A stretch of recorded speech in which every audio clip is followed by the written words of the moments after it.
இந்த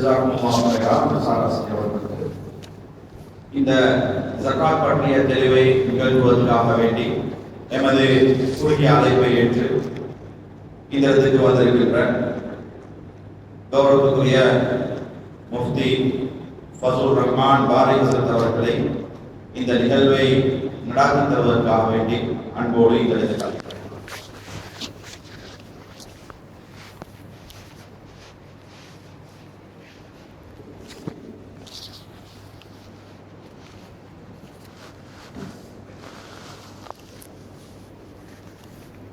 السلام عليكم ورحمة الله وبركاته.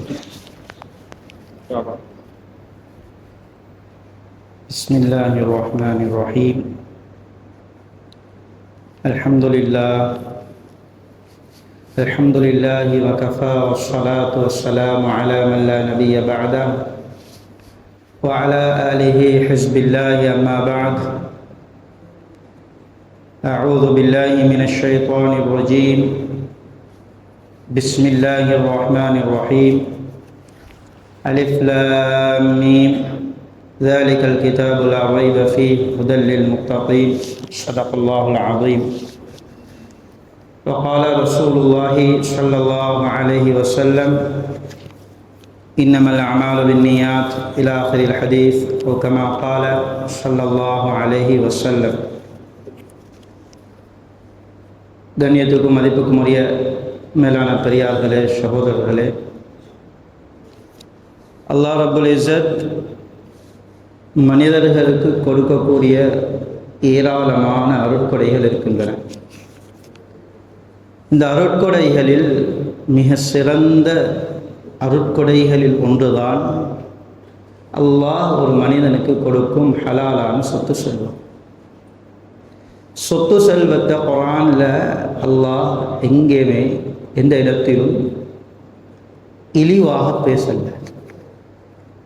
குர்ஆனில் அல்லாஹ் பல இடங்களில் சொத்து செல்வங்களை ஹைர் என்ற வார்த்தையால், நலவு என்ற வார்த்தையால் அடையாளப்படுத்துகிறார்.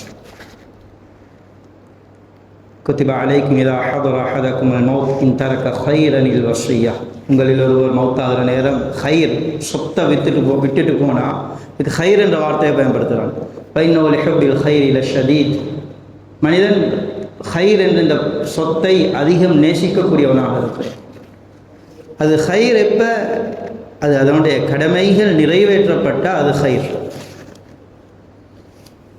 அந்த அடிப்படையிலே அல்லாஹ் எங்களுக்கு தந்திருக்கும் இந்த சொத்து செல்வம் என்ற நியமத்துக்குரிய நன்றியாக அல்லாஹ் ஜகாத்துடைய கடமையை இந்த உம்மத்துக்கு கடமையாக்கி இருக்கிறார். ஜகாத்துடைய கடமை என்பது இந்த உம்மத்துக்கு மாத்திரம் கடமையாக்கப்பட்ட ஒன்றல்ல, இதற்கு முன்னால் இருந்த சமுதாயங்களுக்கும் ஜகாத் கடமையாக்கப்பட்டு இருக்குது. அதற்குரிய ஆதாரங்கள் ஏராளம் குர்ஆனில் இருக்குது. அவைகளை நான் இப்போ பேச இல்லை. அல்லாஹ்வின் நல்லடியார்களே, எனவே ஜகாத் என்பது உலமாக்கள் எழுதுகிறாங்க, ஜகாத்து இபாதத்துன் மாலியா. ஜகாத் என்பது சொத்தோடு சம்பந்தப்பட்ட ஒரு இபாதத். ஒரு மனிதன் ஜகாத்தை கொடுக்கிறதுக்கு சிறப்பும் இருக்குது. ஜகாத் ஒரு மனிதன் சரியாக கொடுக்க இல்லை, அல்லது கொடுக்கவே இல்லை, அல்லது முறை தவறி கொடுக்கிறார். ரெண்டும் ஒன்று தான். முறை தவறி கொடுக்கிறதும் கொடுக்காததும் சமன்தான். இதற்கு பயங்கரமான எச்சரிக்கையும் சொல்லப்பட்டிருக்கு. ஜகாத்துக்கு சிறப்புகள் வந்ததை விட கொடுக்காததற்கு வந்த எச்சரிக்கைகள் தான் அதிகம். ஒரு கடமையை பாழாக்குறதுன்றது சாதாரணமான பெரும்பாவம் அல்ல. இன்று நாங்கள் பொதுவாக வட்டி ஒரு பெரும்பாவமாக விளங்கிக்கிறோம். மது, விபச்சாரம் இவைகள் எல்லாம் பெரும்பாவம் என்று நாங்கள் விளங்குகிறோம்.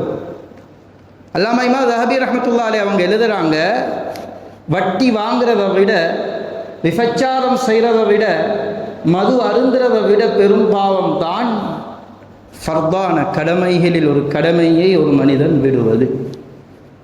ஒரு மனிதன் தொழாமல் இருக்கிறான், ஃபர்தான நோன்பை ரமதானிலே வேணுமென்றே விடுகிறான், ஹஜ்ஜு கடமையாயும் ஹஜ்ஜு செய்யாமல் இருக்கிறான், ஜகாத் கடமையாகி ஜகாத்தை நிறைவேற்றாமல் இருக்கிறானா, இது விபச்சாரம் செய்கிறத விட, மது அருந்துறத விட, வட்டி வாங்குறத விட பெரும் பாவம். இன்றைக்கு வட்டிக்கு பயம், விபச்சாரத்துக்கு பயம், மதுக்கு பயம், ஆனால் கடமைகளை பார்க்கிறோம். அல்லாஹ்வின் நல்லடியார்களே, ஜகாத்துடைய முக்கியத்துவத்தை ஹஸரத் அபூபக்கர் சித்தீக் ரலியல்லாஹு அவங்க ஹிலாஃபத்துடைய பொறுப்பை ஏற்ற நேரத்தில் உணர்த்தினாங்க. அந்த நேரத்தில் ஒரு கூட்டம் அங்கே முசைலமாவுக்கு பின்னால் யமாமால, இப்பொழுது உள்ள நஜித், அதாவது ரியாதில் அந்த பகுதியில் ஒரு கூட்டம் முசைலமாவுக்கு பின்னால் இஸ்லாத்தை விட்டு வெளியில் போயிட்டாங்க. அங்கே மட்டுமல்ல, பல பிரதேசங்களில் இஸ்லாத்துக்கு வந்தவங்க வெளியில் போயிட்டாங்க. மதீனாவில் ஒரு கூட்டம் நாங்கள் ஜகாத்தை தரமாட்டோம்னு மறுத்து நின்றுட்டாங்க. ஏன்? அவங்க ஆதாரம் எடுத்தாங்க. அல்லாஹ் குர்ஆன்ல "குஸ் மின் அம்வாலிஹிம் ஸதகத்தன் துதஹிருஹும்", நபியை பார்த்து தான் ஜகாத்தை வசூலிக்க சொல்கிறான். நபியை அவங்க மரணித்துட்டாங்க. அதனால் நபியை பார்த்து தான் அந்த கட்டளை. நபி இல்லைண்டா ஜகாத் நாங்கள் கொடுக்க தேவையில்லைன்னு ஒரு முடிவுக்கு வந்தாங்க. ஹஸரத் உமர் ரலியல்லாஹு அவங்க அபூபக்கர் ரலியல்லாஹு அன்ஹு போய் சொல்கிறாங்க, இவங்க இஸ்லாத்தில் உள்ள ஒரு கடமையை தானே மறுக்கிறாங்க, இதை கொஞ்சம் பிறகு பார்ப்போம். முதலாவது ஒரு கூட்டம் இஸ்லாத்திலிருந்து வெளியில் போயிருக்கிறாங்க, இவங்களுக்குரிய விடயத்தை பார்த்துட்டு இருப்போம்.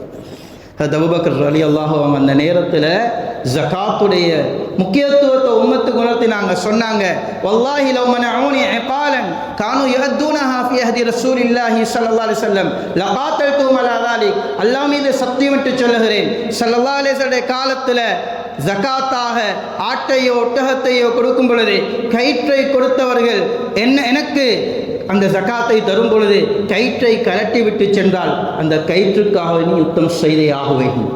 ஜகாத்துக்கும் தொழுகைக்கும் மத்தியில் பிரித்தவனுடன் யுத்தம் செய்தே ஆகுவேன் என்று ஜகாத்துடைய முக்கியத்துவத்தை உம்மத்து உணர்த்தினார்கள். அல்லாஹ்வின் நல்லடியார்களே, ஏன் குர்ஆனில் அல்லாஹ் 80க்கும் மேற்பட்ட இடங்களில் தொழுகையை பேசுகிற நேரம் எல்லாம் ஜகாத்தை சேர்த்து பேசியிருக்கிறான். ஜகாத் கொடுக்கிறார் ஒரு மனிதன், தொழவில்லை, அவனுடைய ஜகாத்தை அல்லாஹ் ஏற்றுக்கொள்ள மாட்டான். தொழுகிறான், ஜகாத் கொடுக்கவில்லை, அவனுடைய தொழுகையை அல்லாஹ் ஏற்றுக்கொள்ள மாட்டான். தொழுக ஜகாத் இரண்டையும் அல்லாஹ் குர்ஆனில் 80க்கும் மேற்பட்ட இடங்களில் சேர்த்து பேசியிருக்கிறான். அல்லாஹ்வின் நல்லடியார்களே, இன்னும் எந்த அளவுக்கு முக்கியம்டா, தொழுக பருவ வயது வந்த ஒரு மனிதனுக்கு தான் தொழுக வாஜிப். புத்தி இருக்கணும் தொழுக வாஜிபாகிறதுக்கு. முக்கல்லஃப்லு மரபுல பைத்தியக்காரனுக்கு தொழுக வாஜிப் இல்லை, சின்ன பிள்ளைக்கு தொழுக வாஜிப் இல்லை, நோம்பு வாஜிப் இல்லை, ஹஜ்ஜு வாஜிப் இல்லை. ஆனால் ஜகாத் வாஜிபாகுவதற்கு பருவ வயதை அடைந்திருக்க வேண்டும் என்ற நிபந்தனையும் இல்லை, புத்தி உள்ளவராக இருக்க வேண்டும் என்ற நிபந்தனையும் இல்லை. ஒரு பிள்ளை 2 வயது பிள்ளை, அந்த பிள்ளையின் அக்கௌண்ட்டில் 50 லட்சம் பணம் அந்த பிள்ளையோட பேரில் இருந்தால் அந்த பிள்ளையோட சொத்துல ஜகாத்தை கொடுக்கிறது பெற்றோருடைய கடமை, பொறுப்புதாரிகளுக்கு கட்டாயம். ஒரு பைத்தியக்காரன் பேரில் சொத்து இருக்குது, அந்த பைத்தியக்காரன் சொத்துல பொறுப்புதாரி ஜகாத்தை நிறைவேற்றது கட்டாயம். சின்ன பிள்ளையாக இருந்தாலும் பைத்தியக்காரனாக இருந்தாலும் அவருடைய சொத்துல இஸ்லாம் ஜகாத்தை கடமையாக்கி இருக்குது. ஸல்லல்லாஹு அலைஹி வஸல்லம் அதனால தான் சொன்னாங்க, யதீமுடைய சொத்துக்களை இன்வெஸ்ட் பண்ணுங்க, இல்லைண்டா ஜகாத் கொடுத்து கொடுத்து கொடுத்து அது குறைந்து போய் விடும் என்றார்கள். யதீம்டா யாரு? பருவயது அடையாத தந்தையை இழந்த புள்ள. அல்லாஹ்வின் நல்லடியார்களே, அதனால் ஜகாத்தை நாங்கள் சரியாக கொடுக்கும் பொழுது ஒரு நாளும் இந்த ஜகாத் என்கிற சொத்துல பரக்கத்தை இல்லாமல் ஆக்காது, சொத்துல பரக்கத்தை உண்டு பண்ணும். ஸல்லல்லாஹு அலைஹி வஸல்லம் சொன்னாங்க, மா நகஸத் ஸதகத்தும் மின் மால், சதகாவோ ஜகாத்தோ ஒரு நாளும் சொத்துல அழிவு உண்டாக்காது, அது சொத்துல பரக்கத்தை உண்டு பண்ணும். வட்டி எடுக்கிற நேரம் அது கூட கிடைக்கிற மாதிரி விளங்கும், குர்ஆன் சொல்லுது அது அழிக்கும். ஜகாத் கொடுக்கிற நேரம் குறையிற மாதிரி விளங்கும், ஆனால் அல்லாஹ் அதன் மூலம் பரக்கத் செய்கிறான். ஜகாத் கொடுக்கிறார், அல்லாஹ் இவரை பாவத்திலிருந்து பரிசுத்தப்படுத்துகிறான். குர்ஆன் சொல்லுது, துதஹிரும் வ துஸக்கீஹிம் பிஹா, அதன் மூலம் இவரை அல்லாஹ் பாவத்திலிருந்து பரிசுத்தப்படுத்துகிறான், இவருடைய உள்ளத்தை சுத்தப்படுத்துகிறான். அல்லாஹ்வின் நல்லடியார்களே, அதே நேரம் இவருடைய சொத்துக்கு பாதுகாப்பு கிடைக்குது. சொத்துக்கு பாதுகாப்பு. ஆனால் நாங்கள் ஜக்காத் கொடுக்கறது கொடுத்தா என்ன சொத்து பாதுகாக்கப்படும் என்ற நியத்தில் கொடுக்கக்கூடாது. கொடுக்கணும். இது ஒரு இபாதத், அல்லாஹ்வுடைய கட்டளை. எனக்கு அல்லாஹ் இந்த பாக்கியத்தை தந்திருக்கிறான். இந்த எத்தனையோ பேருக்கு ஜக்காத் கொடுக்கிற பாக்கியம் இல்லை. அல்லாஹ் என்னை எடுக்க வைக்காம கொடுக்க வைத்திருக்கிறானே. ஒரு இபாதத்தாக பாக்கியமாக நினைத்து ஜக்காத்தை நிறைவேற்ற வேண்டும். அல்லாஹ்வின் நல்லடியார்களே, ஜக்காத் கொடுக்காத ஒரு மனிதனுடைய தண்டனையையும் குர்ஆன் பேசி இருக்குது. வல்லதீன யக்னிஸூன الذهب والفضة ولا ينفقون في سبيل الله. தங்கத்தையும் வெள்ளியையும் சேகரித்து அதை ஜகாத்தாக நிறைவேற்றாமல் அதை சேமித்து வைப்பவர்களுக்கு நாளைக்கு கியாமத்தில் அல்லாஹ் என்ன சொல்லுவான்டா, அந்த ஹதீஸ்ல வருகிறது, அந்த சொத்துக்களை அல்லாஹ் செம்பு தட்டாக மாற்றி அதனை நரக நெருப்பிலே சூடாக்கி அதன் மூலம் ஜகாத் கொடுக்காதவனுடைய நெற்றியையும் விலாவையும் முதுகையும் அல்லாஹ் சூடு போடுவான். ஃபதுக்வா பிஹா ஜிபாஹும் வ ஜுனூபுஹும் வ துஹூருஹும் ஹாதா மா கனஸ்தும் லியன்ஃபுசிக்கும். சூடு போட்டுட்டு சொல்லுவான், இதுதான் நீ சேர்த்து வச்ச சொத்து. ஃபதுகு மா குன்தும் தக்னிஸூன். நல்ல டேஸ்ட் பண்ணு, அனுபவிக்கிறதுக்கு தானே சேர்த்தாய், ஜகாத்தை கொடுக்காம இருந்தாய், இதோ அனுபவி என்பதாக அல்லாஹ் கியாமத்தில் சொல்வான். இன்றைக்கு உலகத்தில் இந்த அயன் பாக்ஸால் கொஞ்சம் பட்டாவே தாங்குது இல்லை. இந்த நரக நெருப்பில் சூடாக்கப்பட்ட அந்த செம்பு தட்டு இந்த உடம்புல வைக்கப்பட்டா யாருக்கு தாங்க இருக்கும்? அல்லாஹ்வின் நல்லடியார்களே, அதனால் ஜகாத் கொடுக்கிறதுக்கு சிறப்பும் இருக்குது, கொடுக்காம இருந்து அதுக்குரிய எச்சரிக்கைகளும் மிக பயங்கரமானது. முதலாவது நாங்கள் ஜகாத் பாடத்தை ஒவ்வொருவரும் படிக்கணும். யாருக்கும் கியாமத்தில் சொல்ல முடியாது, யா அல்லாஹ் தெரிஞ்சமாக அமல் செஞ்சுட்டு வந்தேன். இந்த பாடத்தை நல்லா விளங்கணும். நாங்கள் ஒவ்வொருத்தரும் தொழுகை கடமைன்னா தொழுகை படிக்கிறது வாஜிப், வியாபாரினா வியாபாரம் செய்கிற முறையை படிக்கிறது வாஜிப், ஜகாத் எனக்கு கடமையாக ஜகாத்துடைய முறையை படிக்கிறது வாஜிப். முறை தெரியாமல் செய்துவிட்டு நாளைக்கு கியாமத்தில் யா அல்லாஹ் தெரிந்த மாதிரி செய்துவிட்டு வந்தேன் என்று சொன்னால் உலமாக்கள் எழுதுகிறாங்க, 2 சாராரதானம் அல்லாஹ் மன்னிப்பான். 2 சாராரதானம் அல்லாஹ் மன்னிப்பான். தெரியா என்ற அந்த லிஸ்ட்டில் முதலாவது புதிதாக இஸ்லாத்துக்கு வந்தவர் படிக்க முன்னால் மௌத்தாகிட்டார், இவர் அல்லாஹ் தெரியாமல் அமல் செஞ்சிருந்தால் மன்னிப்பான். 2வது உலமாக்கள் இல்லாத ஒரு ஊரில் வாழ்ந்தவர், உலமாக்கள் யாருமே இல்லை மார்க்கத்தை கேட்க, தெரிந்தமாய் அமல் செய்துட்டு வாழ்ந்துட்டு மௌத்தானாரு, இவர் அல்லாஹ் தெரிஞ்சமாய் அமல் செஞ்சதை மன்னிப்பான். இது இல்லாமல் உலமாக்கள் தாராளம் உள்ள ஊர், எல்லா இடங்கள்லையும் ஃபிக்ஹ் கிளாஸ்கள் நடக்குது, நாங்கள் படிக்க தயாரில்லை, தெரிஞ்சமாய் அமல் செஞ்சுட்டு யா அல்லாஹ் தெரிஞ்சமாய் செஞ்சேன்னு தப்ப முடியாது. அல்லாஹ்வின் நல்லடியார்களே, ஜகாத் வாஜிபான பொருட்கள் இருக்குது. முதல்ல ஜகாத் வாஜிபான 5 பொருட்கள் இருக்குது. இந்த 5 பொருட்களில் மட்டும்தான் ஜகாத் வாஜிப், வேறு எந்த பொருளையும் ஜகாத் வாஜிப் இல்லை. இந்த 5 பொருளும் முதலாவது கால்நடைகள், ஆடு மாடு ஒட்டகம், இது 3 மட்டும்தான் கால்நடைகளுக்குள்ள வரும். ஆடு மாடு ஒட்டகம் ஒவ்வொன்றையும் நான் தனித்தனியாக தேவையானதை மட்டும் பேசுவேன் இன்ஷா அல்லாஹ். 2வது வியாபார பொருட்கள், எவைகளெல்லாம் எங்களோட பிஸ்னஸ் செய்கிற அந்த இதுக்குள்ளே வருகிறதோ, விற்கிறதற்காக நாங்கள் வச்சிருக்கிறோமோ இவைகள் எல்லாம் வியாபார பொருட்கள். 3வது தங்கம் வெள்ளி அதனுடன் சேர்ந்த பணங்கள், நாணயங்கள், கரன்சி.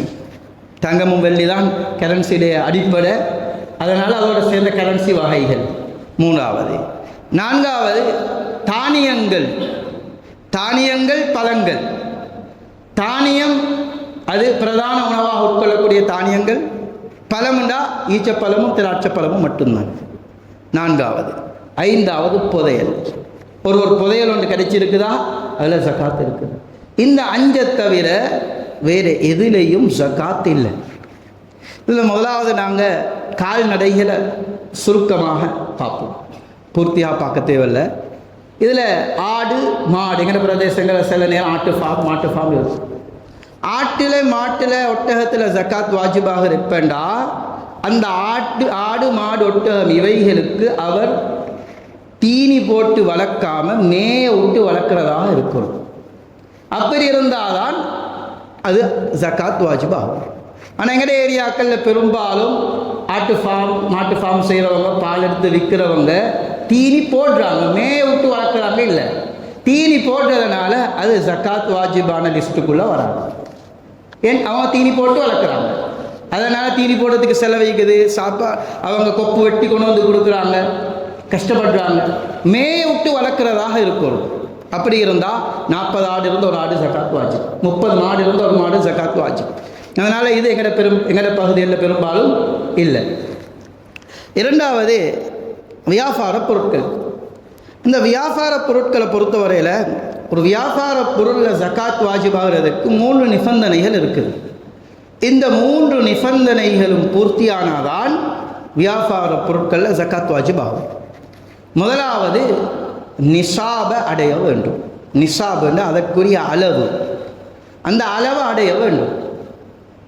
இரண்டாவது அந்த பொருளை வாங்குகிற நேரமே பிஸ்னஸ் நீயத்தில் வாங்கிக்கணும், பிஸ்னஸுக்குன்ற நீயத்தில் வாங்கிக்கணும். மூன்றாவது வருடம் பூர்த்தியாக வேண்டும். இது ஒவ்வொன்றையும் நான் விளங்கப்படுத்துவேன் இன்ஷா அல்லாஹ். நிசாப் அளவு, அது அளவு அடைந்திருக்க வேண்டும்டா, அதனுடைய அளவு என்ன, அதனுடைய அளவு என்ன? அளவு பார்க்கறது, நிசாப் என்ற அந்த அளவை பார்க்கறது தங்கத்தையும் வெள்ளியையும் வைத்து தான். தங்கமும் வெள்ளியும் தான் கரன்சியோட அடிப்படை, அதை வச்சு தான் அந்த நிசாபை பார்க்கறது. ரசூலுல்லாஹி ஸல்லல்லாஹு அலைஹி வஸல்லம் அவங்களோட காலத்தில் பொதுவாக தங்கமும் வெள்ளியும் பெரிய வித்தியாசம் ஒன்று இருக்க இல்லை. அதாவது திர்ஹம்ன்றது வெள்ளி நாணயம், தீனார்ன்றது தங்க நாணயம். 10 வெள்ளி நாணயம் ஒரு தங்க நாணயத்துடைய பெருமதி. அதனால் பொதுவாக தங்கத்திலும் வெள்ளிலையும் ஜக்காத்துடைய அளவு என்னாண்டா 200 வெள்ளி நாணயங்கள் இருந்தால் ஜக்காத் வாஜிப், தங்க நாணயத்தில் 20 தங்க நாணயம் இருந்தால் ஜக்காத் வாஜிப். 20 தங்க நாணயமும் 200 வெள்ளி நாணயமும் ஒரே பெருமதி.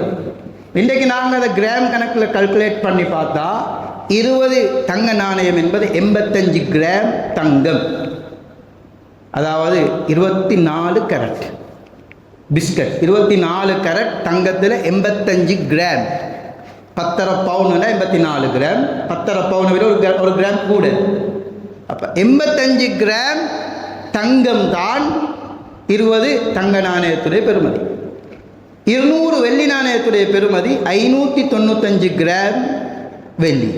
நாங்கள் தங்க நாணயத்தோடு கிராம் கணக்கெடுப்போம். வெள்ளியில் 595 கிராம், தங்கத்தில் 85 கிராம்.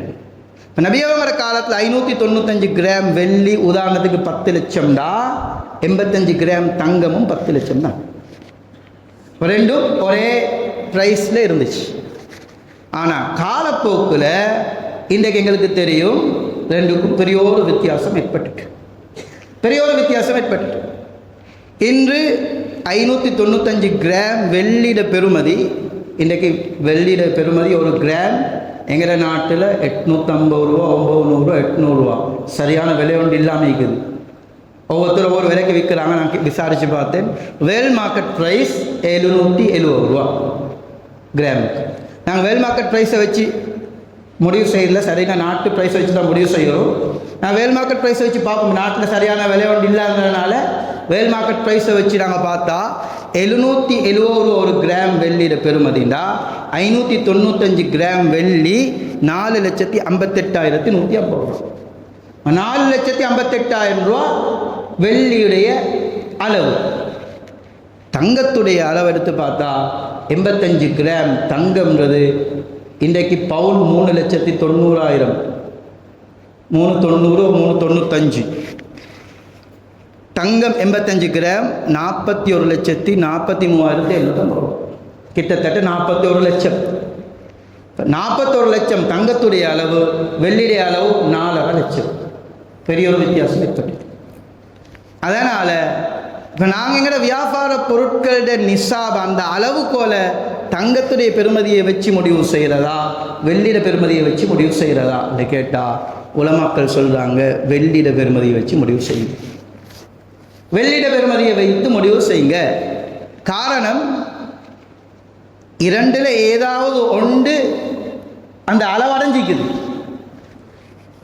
ரெண்டும் ஒரே பெருமதியில் இருந்தது. இப்போ தங்கம் விலை கூடினதுனால வெள்ளி பெரிய விலை போகல. இப்போ இவர்கிட்ட வியாபார பொருள் ரெண்டில் ஏதோ ஒன்றுடைய அளவடைஞ்சிக்குது. அதனால் பேணுதல், தனக்கு அந்த இபாதத்தை செய்கிறதுக்கு ஒரு பாக்கியம் கிடைக்கும். பேணுதல், எல்லா அமைப்பும் வச்சு ஏழைகளுக்கு நலவு, இது எல்லா காரியங்களையும் வைத்து உலமாக்கள் சொல்கிறாங்க, வெள்ளியை வச்சு பார்க்கறது தான் பேணுதல் முறை. எங்கள் நாட்டுடைய பழைய உலமாக்கள் சொல்கிறாங்க, எங்கள் நாட்டுடைய ஸ்ரீலங்காட இந்த ருப்பீஸ் அடிப்படை வெள்ளியா, வெள்ளியிலிருந்து தானே இது மாறி வந்திக்குது. அதனால் எங்கள் நாட்டில் கட்டாயம் வெள்ளியை வச்சு தான் பார்க்கணும்னு பழைய உலமாக்கள் சொல்லுவார்கள். அதனால் வெள்ளியை வைத்து பாருங்கன்னு நான் 100 இதை வச்சு தான் பார்க்கணுன்னு கட்டாயப்படுத்த இல்லை. வெள்ளியை வைத்து பார்க்குறது பேணுதல், அதில் எங்களுக்கு அந்த இபாதத்தை செய்கிறதுக்கு நிறைய பேருக்கு பாக்கியம் கிடைக்கும். அதை தான் ஜமியத்துல் உலமா எங்களுக்கு வழிகாட்டும். ஒருவர் இல்லை நான் தங்கத்தை வச்சு பார்க்குறேன்னு முடிவு செஞ்சால் அவர் எங்களுக்கு போஸ்ட் பண்ணலாம், நீங்கள் வெள்ளியை தான் வச்சு பார்க்கணும், அது அவரோட விருப்பம். ஆனால் வெள்ளியை வச்சு பார்க்குறது தான் முறை. இந்த ஏதோ ஒரு இபாதத்தாக நாங்கள் விளங்கணும். பாருங்கள், ஒரு 5 லட்சம் ரூபா இருந்தால் வெள்ளியை வச்சு பார்த்தா சக்காத் வாஜிபா இருக்குது. எவ்வளோ சக்காத் வரப்போகுது? 12,500 ரூபா. சில நேரம் அதை விட கூட சதக்கா கொடுக்குறோமா? எனக்கு அல்லாஹ் ஜக்காத்துன்ற இபாதத்தை செய்ய பாக்கியத்தை தந்திக்கிறானே, ஒரு பாக்கிய உணர்வோடு அவர் அந்த இபாதத்தை நிறைவேற்றினார், நிச்சயமாக அல்லாஹ் அவருக்கு அவசரமாக தங்கத்தை வச்சு பார்க்குற இடத்துக்கு கொண்டு வைத்துருவோம், பரக்கத் செஞ்சுடுவார். நான் ஹுத்துபாலை ஞாபகப்படுத்தினேன். என்னுடைய மிக நெருங்கிய ஒருவர் சென்ற வருடத்துக்கு முந்தின வருடம் 3 லட்சம் தான் அவர்கிட்ட இருந்துச்சு. ஒரு வெள்ளியை வச்சு பார்க்குறேன்னு சொல்லி 7,500 ஜக்காத் கொடுத்தாரு. சென்ற வருடம் 37,500 கொடுத்தாரு. இந்த வருடம் அவருடைய கேபிட்டல் கிட்டத்தட்ட 50 லட்சம் ரூபா, 1,4 லட்சம் ரூபா ஜக்காத். அல்லாஹ் பரக்கத் செய்தான். அதனால் ஒரு நாளும் நாங்கள் இதில் கஞ்சத்தனம் பட தேவையில்லை, வெள்ளியை வச்சு பார்த்து நாங்கள் கொடுக்குறது தான் எங்களுக்குரிய முறை, வழிகாட்டல், பேணுதல் எல்லாமே அதுதான்.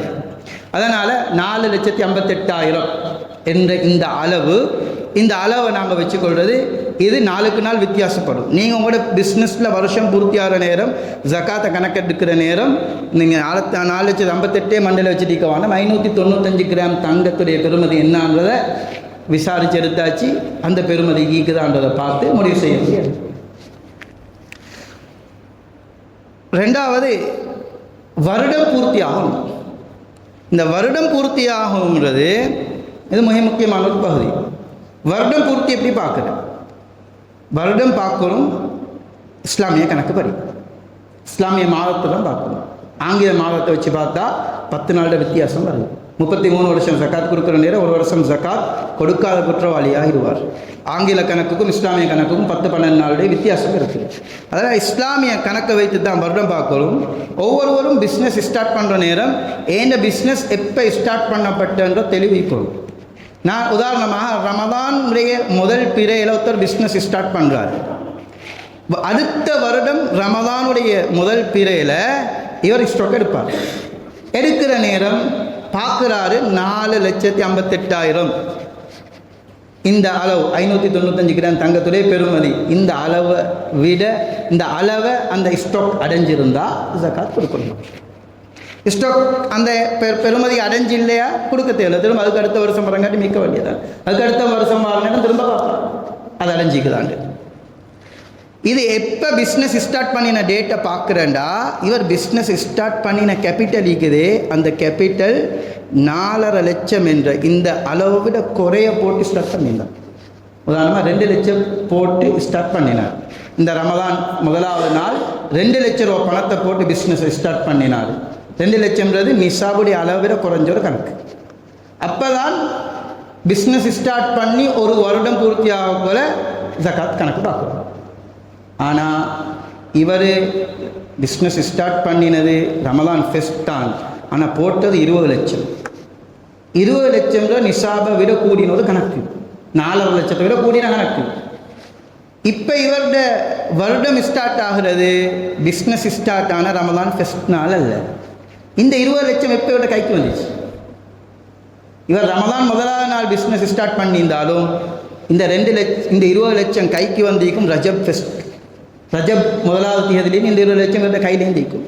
அப்போ இவருடைய வருஷம் ஸ்டார்ட் ஆகிற ரஜப்ல. இந்த 20 லட்சம் இவருடைய கைக்கு எப்போ வந்தோ அந்த நாளிலிருந்து வருஷம் ஸ்டார்ட். அது விளங்கினதானே? அப்போ இந்த அடிப்படையில் வருடம் பூர்த்தி ஆகிறதோட ஜக்காத் கொடுக்கும். நிறைய பேர் ஒரு பிழை இருக்குது, வருடம் பூர்த்தியாகியும் ஜக்காத்தை கொடுக்காம இருக்கிறது. ஜக்காத்துக்கும் ரமலானுக்கும் எந்த சம்பந்தமும் இல்லை. ஜக்காத் ஒருவருடைய பிஸ்னஸ் ஆரம்பித்து ஒரு வருடம் பூர்த்தி ஆகிற நேரம் ஜக்காத் கொடுக்கணும். வருடம் அந்த பிஸ்னஸ் ஸ்டார்ட் பண்ண நாளில் ஜக்காத்தை கொடுக்கணும். வருடம் பூர்த்தியாகி கொடுக்கறதுக்கு பணமும் இருக்குது, எடுக்க தகுதியானவங்களும் இருக்கிறாங்க. இவர் ஜக்காத்தை கொடுக்காம பிற்படுத்துறது ஹராம். பிற்படுத்துறது ஹராம்.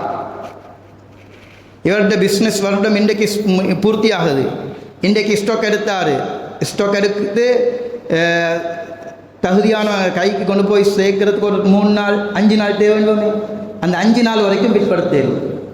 அதை விட பிற்படுத்துறது ஹராம். அதனால் ஜக்காத்தை பிற்படுத்தலாம். வருஷம் பூர்த்தி ஆகிட்டா தகுதியானவங்க இருக்கிறாங்களா, கொடுக்க பணமும் இருக்குதா, உடனே ஜக்காத் வெளியாக்கப்பட வேண்டும். வேணும்னா முற்படுத்தலாம், அதுக்கு சில நிபந்தனைகள் இருக்குது, நிபந்தனைகளோடு முற்படுத்தலாம். முற்படுத்துகிறவங்க யாராவது இருந்தால் நிபந்தனைகளை தனிப்பட்ட முறையில் கேளுங்க இன்ஷா அல்லாஹ். வார துல்ஹிஜ்ஜால தான் ஜக்காத் வாஜிப், ரமலான்லே கொடுக்க போகிறாரு, சில நிபந்தனைகளோடு அதற்கு அனுமதி இருக்குது. அடுத்த விஷயம், வாங்குகிற நேரம் ஜக்காத் பிஸ்னஸுடைய நீயத்தில் வாங்கிக்கணும். பிஸ்னஸில் நீயத்தில் வாங்கிக்கணும். ஒருத்தர் ஒரு வாகனம் வாங்கினார், பாவிக்க வாங்கினார். வாங்குகிற நேரம் நீயத் பாவிக்கிறதுக்கு வாங்கினார். வாங்கி பாவிச்சுட்டு போகிற நேரம் ஐடியா ஒன்று வருது, நல்ல விலை ஒன்று வந்தால் கொடுப்போம். இப்போ பிஸ்னஸ் நீயத்தாக மாறிட்டு. ஜக்காத் வாஜிபா இல்லை, வாஜிப் இல்லை, வாங்குகிற நேரம் நியத்திக்கல்ல. ஏதா அந்த பொருளை வாங்குகிற நேரமே பிஸ்னஸுடைய நோக்கத்தில் வாங்கிக்கணும். இடையில நீயத்து வந்ததுக்கு ஜக்காத் வாஜிப் ஆகிறது இல்லை. ஆனால் இடையில நீயத்து வந்து பிஸ்னஸுடைய நீயத்து வந்து வாகனத்தை விற்றாரு, விற்றது பிறகு அந்த பணத்தால் அப்படியே வாகனம் வாங்கி விற்கிறதே தொடர பார்க்குறாருண்டா, அதிலிருந்து ஸ்டார்ட் ஆக வரும்.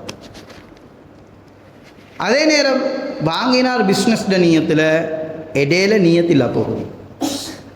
வாங்கினார் ஒரு கார் ஒன்றை நல்ல விலையொன்று வந்தால் கொடுப்போம். வாங்கினது பின்னால் பாவிக்கிற நேரம் நல்ல வாகனம் ஒன்றை கொடுக்க மனசு இல்லை, இதை விற்க தேவையில்லை, இதை சொந்த பாவனைக்கு வச்சுக்கொள்ள முடிவு செய்யலாம். இப்போ முதல்ல ஜக்காத் இல்லை, அது பாவனைக்குரியதாக மாறிட்டு.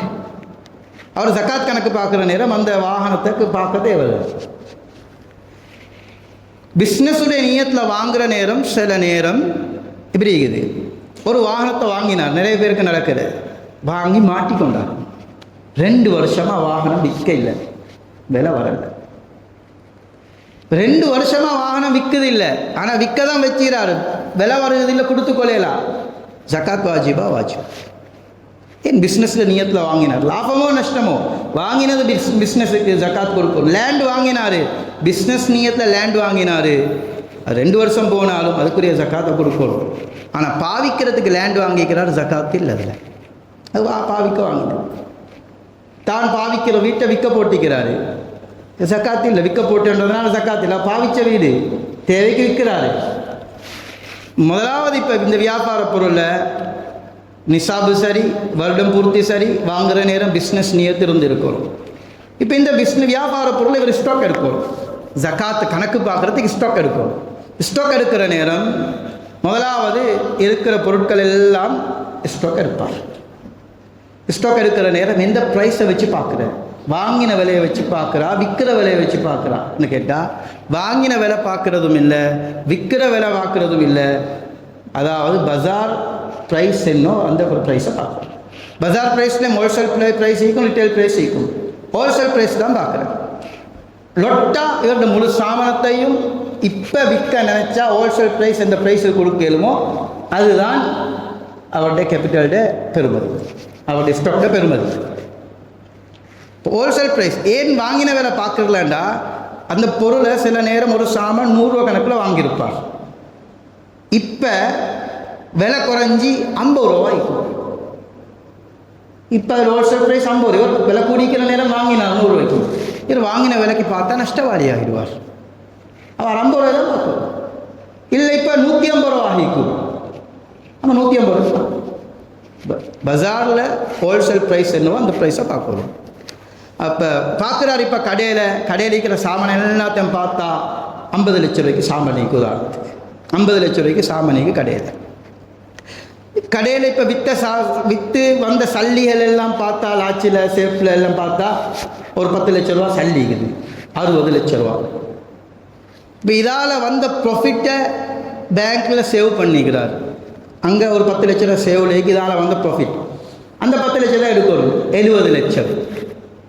இதால் வந்த ப்ராஃபிட்டால் சீட் கட்டிக்கிறார். ஒரு 10 லட்ச ரூபா சீட் கட்டிக்கிறார். 10 மாதம் கட்டிக்கிறார் 10 லட்ச ரூபா, மாதம் 1 லட்ச ரூபா கணக்கில். அந்த 10 லட்ச ரூபாயும் சேர்க்கணும். இதால் வந்த ப்ராஃபிட் அது 80 லட்ச ரூபா. அதுக்கு பின்னால் இவருக்கு வர வேண்டிய கடன் இருக்கும். பிஸ்னஸில் ஒரு 20 லட்ச ரூபா கடன் வர இருக்குது. இந்த 20 லட்ச ரூபாயை சேர்க்கணும். சேர்த்தா இப்போ 1 கோடி உதாரணத்துக்கு. வர வேண்டிய கடனில் 2 கடன் இருக்குது. ஒன்று ஷுவராக வரும், அதை சேர்க்குது. சில கடன் இருக்கு ஷுவர் இல்லை, அது கிடைக்காத மாதிரி தான் இருக்குதுண்டா அந்த கடன் எப்போ வரும் அப்போ தான் கொடுக்கணும். அது வரைக்கும் அதை சேர்க்க தேவையில்லை. அது 3 வருஷத்துக்கு பின்னால் வந்தால் 3 வருஷத்துக்குரிய சக்காத்தையும் கொடுக்கணும். உங்களுக்கு ஒரு கோடி கடன் வர இருந்துச்சு, 3 வருஷமாக வரல, ஷுவர் இல்லாமல் இருந்துச்சு, 3 வருஷத்துக்கு பின்னால் வந்துட்டா 3 வருஷத்துக்கு சக்காத்தையும் கொடுக்கணும். சரி, இப்போ வர வேண்டிய கடன் எல்லாம் சேர்த்து பார்த்தா 1 கோடி. 1 கோடிக்கு 2.5 லட்சம் ஜகாத் கொடுக்கணும். இப்போ இதில் இன்னொரு பகுதி இருக்குது. இவர் கொடுக்க வேண்டிய கடனை இவர் இப்போ சாமான் எடுத்து கம்பெனிக்கு கொழும்புக்கு கொடுக்க வேண்டிய கடன் எல்லாம் பார்த்தா ஒரு 50 லட்ச ரூபாய்க்கு கடன் இருக்குது இவர் கொடுக்கறதுக்கு. இந்த 50 லட்ச ரூபாவை இந்த 1 கோடியிலிருந்து ஒதுக்கிட்டு 50 லட்ச ரூபாய்க்கு ஜகாத் பார்க்குறா அல்லது 1 கோடிக்கும் ஜகாத் கொடுக்கணுமான்னு கேட்டால் ஷாஃபி மதபுடைய ஃபுகஹாக்கள் தெளிவாக சொல்கிறாங்க.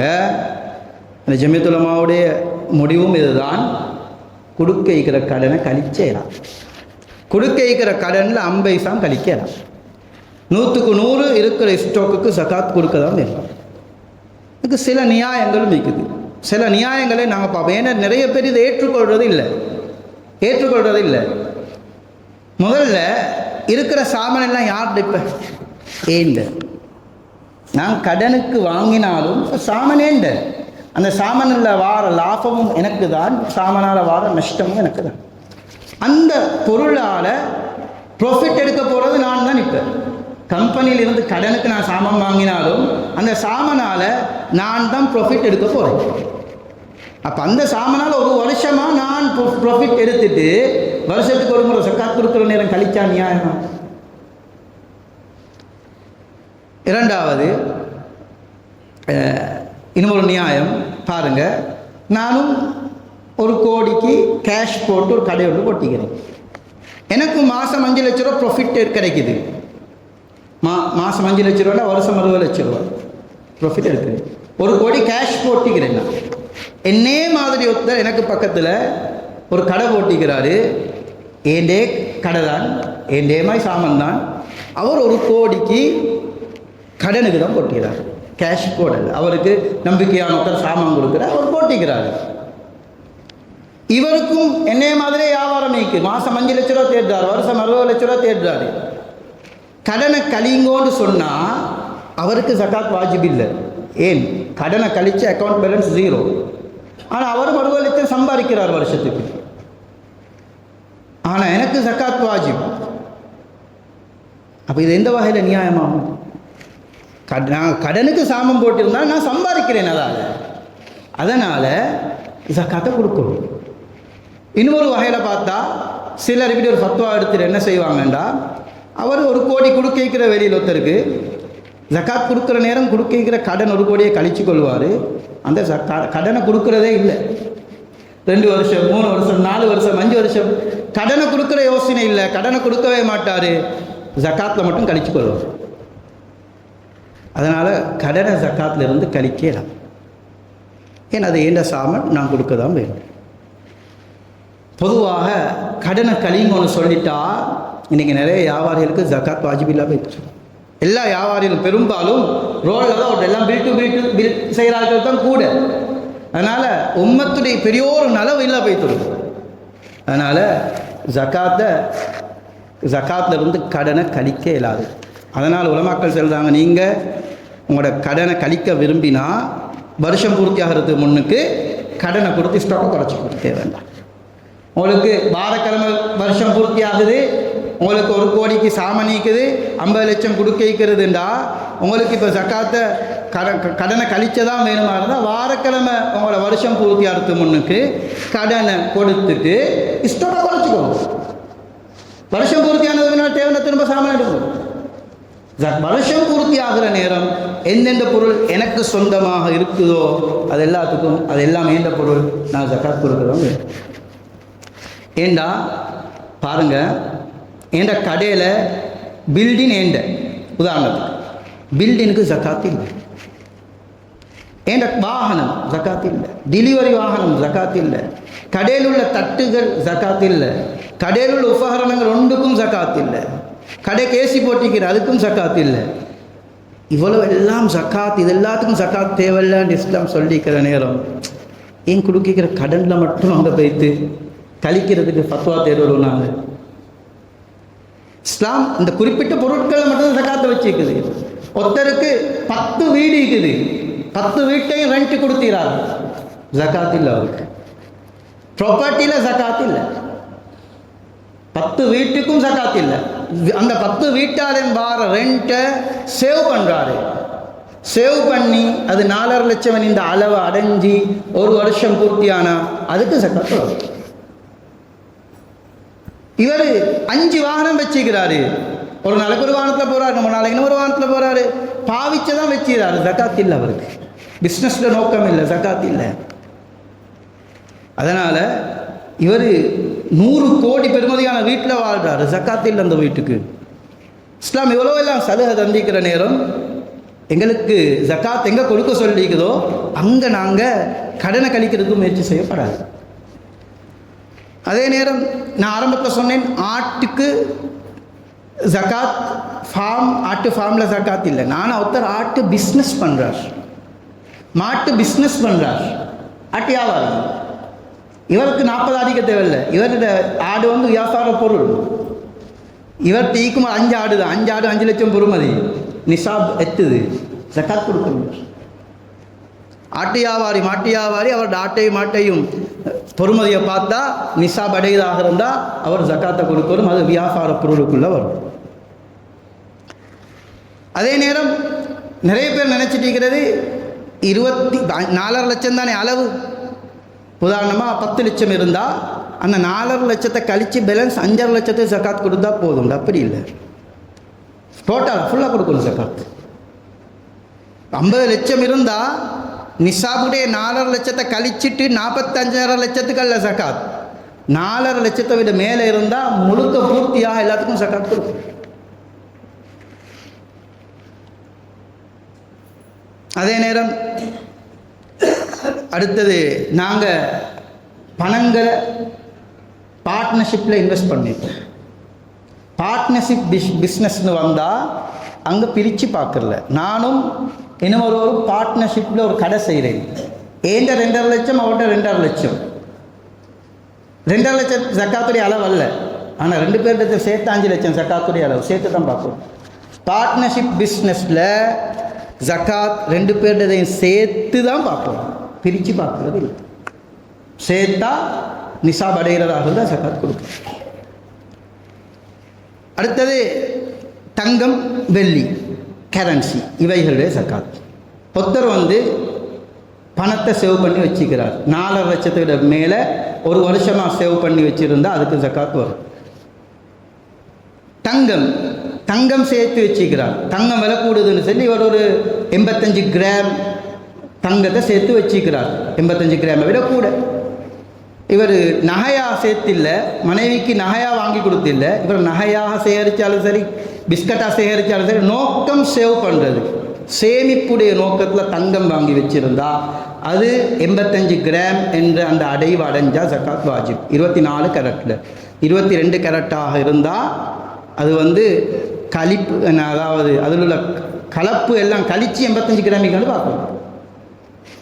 அப்போ 85 கிராம் பியோர் தங்கம் அதில் இருந்தால் அவர் ஜக்காத் கொடுக்கணும். வெள்ளியும் அதே போல் தான், வெள்ளியை சேமித்து வச்சுருந்து 595 கிராமை விட மேலே இருந்தால் ஜக்காத் வாஜிப். ஆனால் ஒரு பெண் பாவிக்கிற தங்க நகைகள் இருக்குது, பாவிக்கிற தங்க நகைகளுக்கு ஜக்காத் வாஜிப் இல்லை. ஏன்? அது ஆகுமான பாவனை. ஹராமான பாவனையாக இருந்தால் ஜக்காத் வரும். ஒரு ஆம்புல தங்கம் போடுறாரு, 12 பவுன் நகைன்னு போடுறாரு ஆம்புல, ஜக்காத் வரும், ஹராமான பாவனை.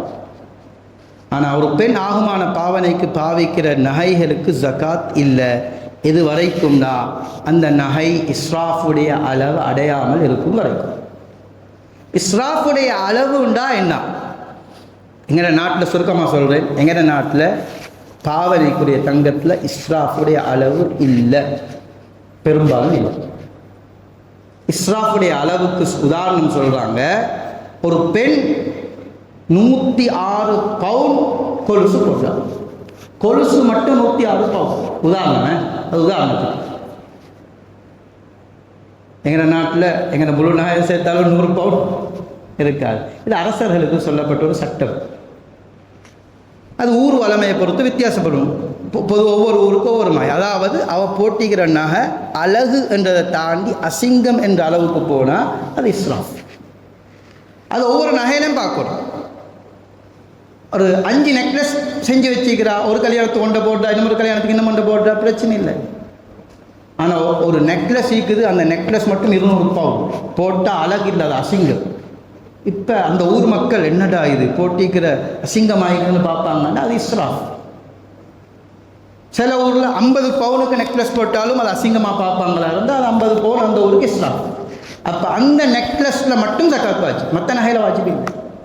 இப்போ இது பெரும்பாலும் நாங்கள் அலட்டிக்கொள்ள வேண்டிய தேவையில்லை. எங்களோட முழு நகையை சேர்த்தாலும் பெரிய பணக்காரண்ட வீட்டில் கூடினா, பெரிய பணக்காரண்ட வீட்டில் கூட்டினா 100 பவுன் நிற்கும். அடுத்தது நாங்கள் இன்வெஸ்ட் பண்ணின பணம், பார்ட்னர்ஷிப் வேறு, இன்வெஸ்ட் வேறு. இன்வெஸ்ட் பண்ணிடுறாரு இந்த மொத்தத்தை பிஸ்னஸுக்கு, அவர் மாதம் மாதம் ப்ராஃபிட் கொடுக்குறார். இதில் நாங்கள் சக்காத்தை பார்க்குறோம். இப்போ அந்த பணம் எங்களோட பணம். சில நேரம் நாங்கள் ஒரு கடைக்கு கீ மணி கொடுத்திப்போம், அது எங்களோட பணம். சேவ் பண்ணி வச்சுப்போம் பணங்கள், இதெல்லாம் எங்களோட பணங்கள். இது எல்லாத்துக்கும் ஜக்காத் இருக்குது. அந்த அளவு அடைஞ்சால் அதுக்கு ஜக்காத்தை நாங்கள் கொடுக்கணும். அடுத்தது கொடுக்க வேண்டிய 8 கூட்டங்கள். நான் அடுத்த தானியங்களுடைய ஜக்காத்தெல்லாம் பேசல், அது எங்கள்கிட்ட இல்லாதனால. கொடுக்கப்பட வேண்டிய 8 கூட்டத்தினர் இருக்கிறாங்க. இதில் முதலாவது ஃபகீர், 2வது மிஸ்கீன், 3வது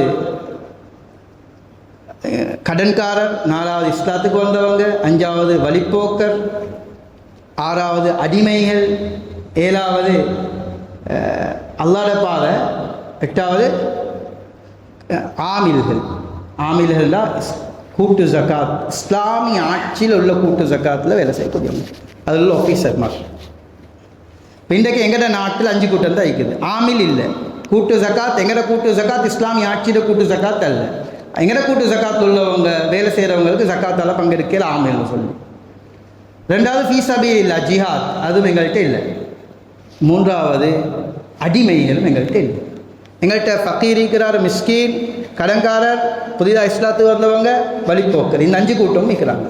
ஃபகீர்ண்டா யார் சுருக்கமாக சொல்கிறேன், 1000 ரூபா தேவை, 500 ரூபா தான் சம்பாதிக்கிறாரா, தேவையை விட அரைவாசி தான் சம்பாதிக்கிறாரா, ஃபகீர். அல்லது தொழிலே இல்லை, அவர் தகுதியான தொழில் இல்லை, அப்போ அவரும் ஃபகீர்.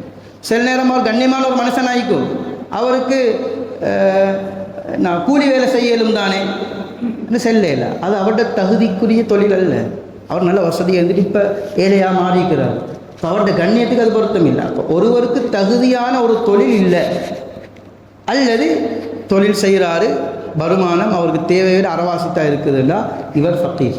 3வது மார்க்க கல்வியை படிக்கிறதுக்காக சம்பாதிச்சு கொள்ளையெல்லாமே இருக்குது. 18 வயசு பிந்தி மோதிக்கிறார் மார்க்க கல்வி, இவரையும் ஃபகீரில் சேர்க்கிறான். அப்போ இந்த கூட்டத்துக்கு 4வது இந்த யுனிவர்சிட்டியில் படிக்கிற மாணவர்கள், ஜமியத்துல் உலமா சொன்னாங்க, அவங்க ஒரு தொழிலை படிக்கிறாங்க. ஒரு தொழிலை படிக்கிற கட்டாயம் தானே. தொழிலை படிக்கிறாங்க என்ற அடிப்படையில் அவங்களுக்கும் ஃபக்கீராக இருந்தால் மிஸ்கீனாக இருந்தால் கொடுக்குறாங்க. அந்த கூட்டத்தில் வந்தால் அவங்களுக்கு கொடுக்குறாங்க. ஏன்னா அவங்க ஒரு சம்பாதிக்கிற கட்டாயம், அவங்க ஒரு சம்பாத்திய ஒரு தொழிலை படிக்கிறாங்க, அதனால் கொடுக்குறாங்க. சரி, மிஸ்கீனடா 1000 ரூபா தேவை, 800 ரூபா 900 ரூபா சம்பாதிக்கிற சமாளித்து போயிடும், ஆனால் போகிறோம், இவர் மிஸ்கீன். மூன்றாவது, புதிதாக இஸ்லாத்து வந்தாங்க. புதிதாக இஸ்லாத்து வந்தவங்கன்னு சொல்லி இஸ்லாத்துக்கு வந்து 20 வருஷம் இல்லை. புதிதாக இஸ்லாத்துக்கு வந்தவங்கண்டா யாரு? புதிதாக இஸ்லாத்துக்கு வந்திருக்கிறார், இன்னும் இஸ்லாத்தில் உறுதி இல்லை, விட்டா பெய்த்துடுவார் இவர்.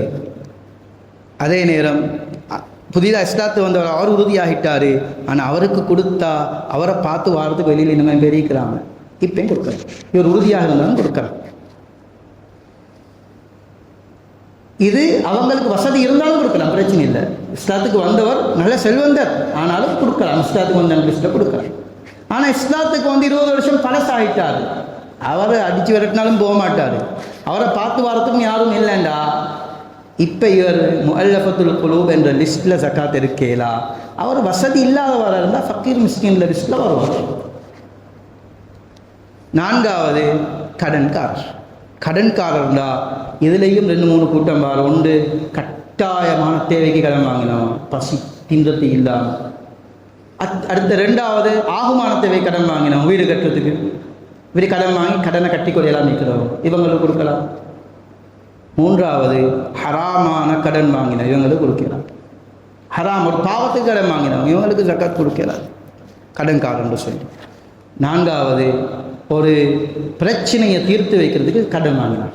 ஒரு ஹாஜியார் தான், 2 பேர் அடிச்சுக்கொள்கிறாங்க, இவர் எனக்கு 50,000 தரைக்கு தாராள கொள்ள பார்க்குறேன்றார். அடிச்சுக்கொள்ள வானம் கொள்ள வானம், நான் 50,000 ரூபா கடன் வாங்கி தாரேன்னு சொல்லி ஒரு ஹாஜியார் என்ன செஞ்சார், 50,000 கடன் வாங்கி கொடுத்து பிரச்சனையை முடிச்சு வச்சார். இந்த ஹாஜியார் இவர்கிட்ட பொக்கட்டால் கொடுத்துருந்தா ஜக்காத்தால் எடுக்கலாம், கடன் வாங்கி கொடுத்துருந்தா இவருக்கு ஜக்காத்தால் அந்த 50,000 எடுக்க இயலும். அல்லது அநியாயமாக சிறை பிடிக்கப்பட்ட ஒருவரை சிறையிலிருந்து வெளியில் எடுக்கிறதுக்காக இவர் கடன் வாங்கி அந்த வேலையை செஞ்சார், இப்போ இவருக்கு ஜக்காத்தால் எடுக்கலாம். இதே நேரம் இன்னும் கடனாளி அடிக்கிறாங்க, பிஸ்னஸில் ரோலில் போகிற கடனாளி, அவர் கட்டிக்கொள்ளையிலும் கட்டுறதுக்கு ஏற்பாடு இருக்குது, அது பிஸ்னஸில் உள்ள கடன், அதுக்காக ஜக்காத் எடுக்கல கடனாளின்ற பேரில். ஆனால் அவர் பிஸ்னஸில் புரிஞ்சிக்கிறார், லொஸ்ட், அவர் கட்டிக்கொள்ளையலாம், இப்போ அவர் கடனாளி லிஸ்ட்டில் வருவார். 5வது, வழிப்போக்கர்ண்டா இதில் 2 பேர் வருவாங்க. ஒன்று, ஆகுமான பயணம் ஒன்று ஆரம்பிக்கக்கூடியவர், இவருக்கும் வழிப்போக்கர்ன்ற பேரில் ஜக்காத் கொடுக்கணும். உதாரணமாக ஒருவர் இந்தியாக்கார மனுஷன் வந்து ஸ்ரீலங்காவில் கல்யாணம் முடிச்சுக்கிறாரு, குடும்பத்தை பார்க்க இந்தியாவுக்கு போகணும், வசதி இல்லை, ஜக்காத்தால் கேட்குறாரு, இப்னு சபீல்ன்ற பேரில் கொடுக்கலாம். ஆகுமான ஒரு பயணம் ஆரம்பிக்கக்கூடியவர். அல்லது எங்கேயோ உள்ள ஒருவர் மாவனல்லைக்கு வந்தார், பயணம் உண்டு, அவர்கிட்ட பேசிக்காம போயிட்டு, நல்ல வசதியான ஒரு மனிதன், ஆனால் பயணத்தை போகிறதுக்கு சல்லி இல்லை கையில், வந்து கேட்குறாரு, ஜக்காத்தால் கொடுக்கலாம், இப்னு சபீல், வழிப்போக்கர். இது 5 கூட்டம் தான் எங்களில் இருக்கிறாங்க. இந்த 5 கூட்டத்துக்கும் எப்படி பங்கு வைக்கணும்டா, ஜக்காத் ஊரில் இருக்கிற எல்லா கூட்டத்துக்கும் சரிசமமாக பிரிக்கணும். ஏன்னா ஜக்காத் 1 லட்சம்டா, 5 கூட்டம் ஊரில் இருந்தால் 20 20 20 5ஆக பிரித்தோம். அந்த 20 ஃபக்கீர்ன்ற கூட்டத்துக்கு 20, மிஸ்கின்ற கூட்டத்துக்கு 20, அந்த 20 ஒவ்வொரு கூட்டத்திலையும் குறைஞ்சது 3 பேரை தேர்ந்தெடுக்கணும். ஃபக்கீரில் 3 பேர், மிஸ்கினில் 3 பேர், அந்த 20 அந்த 3 பேருக்கும் பிரித்து கொடுக்கணும். அந்த 3 பேருக்கும் பிரித்து கொடுக்குறேன்னா சரிசமமாக கொடுக்கணும், கட்டாயம். ஒருத்தருக்கு 1000 ரூபா, இன்னொருத்தருக்கு 1000 ரூபா, அடுத்த இன்னொருத்தருக்கு 18,000 கொடுத்தா பிரச்சனை இல்லை. ஆனால் அந்த கூட்டங்களுக்கு மத்தியில் பிரிக்க நேரம் சரிசமமாக பிரிக்கணும். இது எப்போண்டா பணம் அதிகமாக இருந்தால் ஜக்காத்தே இருக்குது 15,000 தான், இதை 5 கூட்டத்துக்கு பிரித்து ஒவ்வொரு 3 பேருக்கு பிரித்தா பிரயோஜனம் இல்லா போகும்டா. இந்த நேரத்தில் அந்த முழு பணத்தை மக்களுக்கு கொடுக்கலாம், பிரச்சனை இல்லை. நிறைய பேர் என்ன செய்கிறாண்டா, ஜக்காத்த பணத்தால் ஃபுட்பேக் வாங்கி கொடுக்குறது, ஜக்காத்த பணத்தை கஞ்சிக்கு கொடுக்குறது, ஜக்காத்த பணத்தை தான் நினைச்சவங்களுக்கு எல்லாம் எம்லப்பில் போட்டு கொடுத்து ஏன்னா ஜக்காத் முடிஞ்சுன்னு நினைக்கிறது. இப்படி ஜக்காத் அது நிறைவேறாது. ஜக்காத் அசல் தொழுகிறதுக்கு முறை இருக்குது. 2 ரக்காத் தொழுது சலாம் கொடுத்துட்டு இன்னும் 2 ரக்காத் திரும்பி தொழுதுட்டு நான் அசர் தொழுதுன்னா நியாயமா? தொழுதால் தான் 4 ரக்காத், முறையாக தொழல. இதை போல் கண்டவங்களுக்கெல்லாம் எம்லப்பில் போட்டு கொடுத்துட்டு கொடுத்தவர் ஃபக்கீர் கூட்டமாக மிஸ்கின் கூட்டமாக யாருக்கு தெரியும்? எடுத்தவர் கஞ்சிக்கு கொடுத்துட்டு அது ஜக்காத்தில் கணக்கு போடலாம். ஜக்காத் வியாபார பொருளையும் பணத்திலையும் பணமாகத்தான் ஏழையிட கைக்கு போய் சேரணும், பொருளாக போய் சேர முடியாது. ஒரு ஜக்காத் கமிட்டி பொருளாக கொடுக்க விரும்பினா அதுக்கு சில முறைகள் இருக்குது, சில வழிகாட்டல் இருக்குது. ஒரு ஜக்காத் கமிட்டி அவங்க என்ன செய்கிறாங்க, வீடு கட்டி கொடுக்க பார்க்குறாங்க. அவங்களுக்கு ஜக்காத் பணத்தால் 100க்கு 100 போய் வீட்டை கட்டி கொடுக்க. அவங்க என்ன செய்யணும்னா அவங்க ஜக்காத் கமிட்டியை ரெண்டாக பிரிக்கணும். பிரித்து ஒரு கூட்டம் ஜக்காத்தை வசூலித்து பங்கு வைக்கிறது, அடுத்த கூட்டம் வக்கீல்கள். உதாரணமாக ஜக்காத் கமிட்டி ஏபின்னு 2 குரூப்பாக பிரிக்கிறது. நான் இப்போ கொண்டு போய்த்து அப்துல்லாவுக்கு வீடு கட்டி கொடுக்க பார்க்குறேன், அவருக்கு 10 லட்சம் ஒதுக்கிக்கிறேன். அவர்கிட்ட போய் சொல்கிறேன், இந்த 10 லட்ச ரூபா உங்களுக்கு வீடு கட்டுறதுக்கு ஒதுக்கிக்கிறோம், அந்த 10 லட்ச ரூபா இந்த ஐக்கிறார் இவர்கிட்ட கையில் கொடுக்குறேன், இவர் உங்களுக்கு வீட்டை கட்டி தருவார், இவரை பொறுப்பாக்குறேன். அவர் ஏற்றுக்கொண்டு அவர்கிட்ட கையில் கொடுக்கணும். அப்போ இவர் பொறுப்பு, அவருடைய ஜக்காத்தை அவருக்கு பதிலாக இவர் எடுத்துக்கிறார், அவர் அனுமதிச்சுக்கிறார். அந்த அடிப்படையில் ஒருத்தர் பொறுப்பாக்கி தான் கொடுக்கணும். நேரடியாக அவருக்கு வீட்டை கட்டி கொடுக்கல, அவர் இல்லை அவருடைய கையில் கொடுக்கணும், என் கையில் தாங்கன்னு அவருக்கு தான் கொடுக்கணும். அவர் விரும்பினாலும் கொடுக்கல. அப்போ அந்த முறை, அந்த ஜம்மியங்களுக்கு இந்த அழகான முறையில் வழிகாட்டுறாங்க. அந்த முறையிலே நாங்கள் செய்கிறோம். ஏண்டா என்ன டிரெக்டாக செஞ்சு கொடுத்தா என்ன நடக்க போகுது? இஸ்லாத்தில் எல்லாத்துக்கும் முறை இருக்குது. ஒருவர் ஏன்னா மகளை நீங்கள் வச்சுக்கோங்கன்னா ஹலாலாக பொருளை மகளை ஈஜாப் கபூல் பண்ணி அந்த முறையில் செஞ்சால் தான் ஹலால். அவர் அனுமதிச்சதுனால ஹலால் ஆகிறது இல்லை. இதை போல் ஒவ்வொன்றுக்கும் முறைகள். ஏழிட கைக்கு அது பொருளாக போகலை, பணமாகத்தான் போகணும். பொருளாக போகிறதா இருந்தால் இந்த சிஸ்டத்தில். இன்னும் சில ஜக்காத் கமிட்டிகள் என்ன செய்கிறாண்டா, விதவைகள் ஒரு லிஸ்ட், விதவைகள் ஒரு லிஸ்ட்டே இல்லை, விதவை 8 கூட்டம் இல்லை. விதவை ஃபக்கீர் மிஸ்கீனில் வந்தால் கொடுக்கணும். அந்த விதவை பொண்ணு, அந்த விதவை பெண் அவருக்கு நல்ல மகன்மார் இருக்கிறாங்க, வசதியாக இருக்கிறாங்க, மகன்மாருக்கு அந்த பெண்ணை பார்க்குறது வாஜிப். அப்போ அந்த பெண்ணுக்கு ஜக்காத் எடுக்கலாது.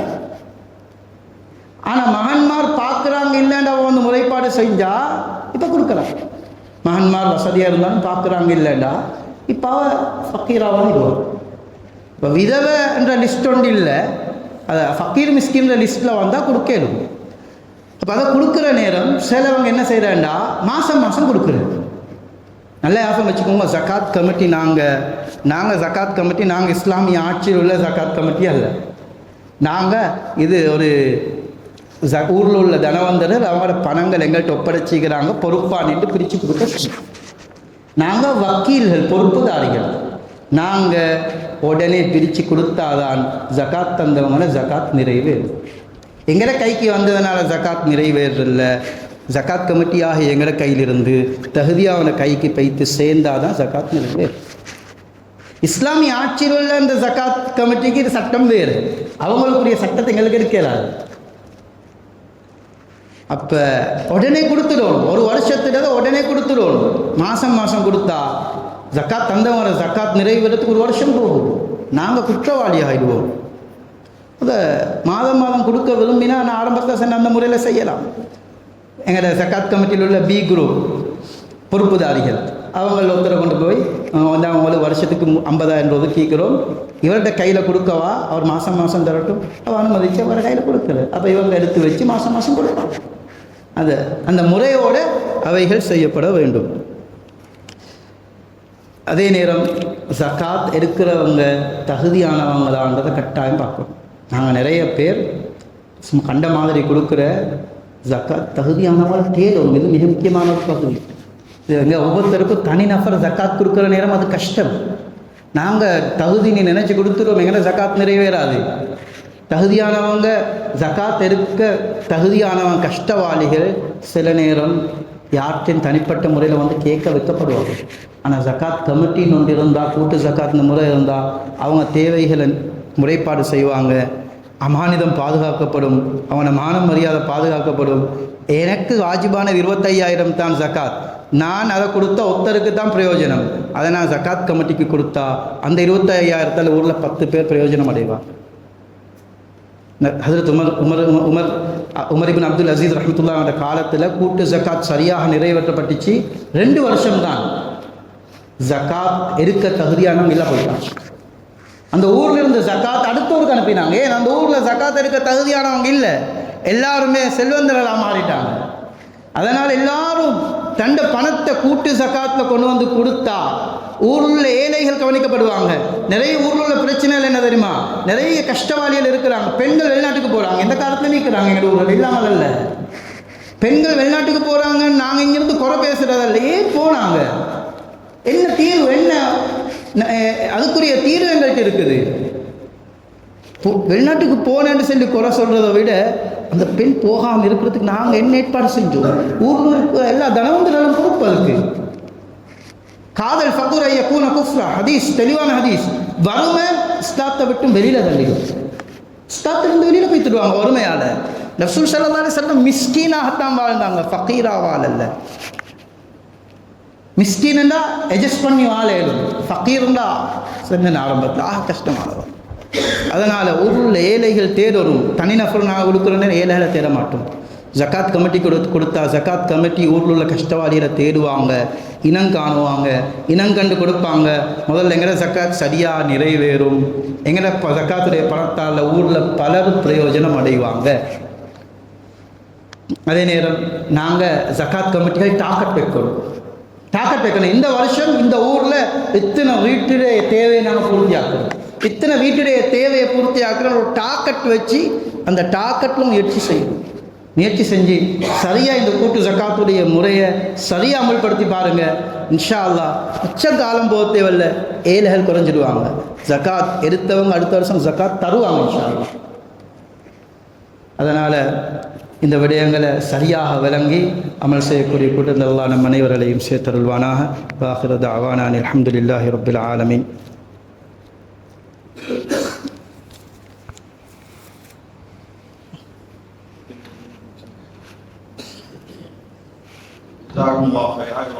ஜகாத் பற்றிய தெளிவான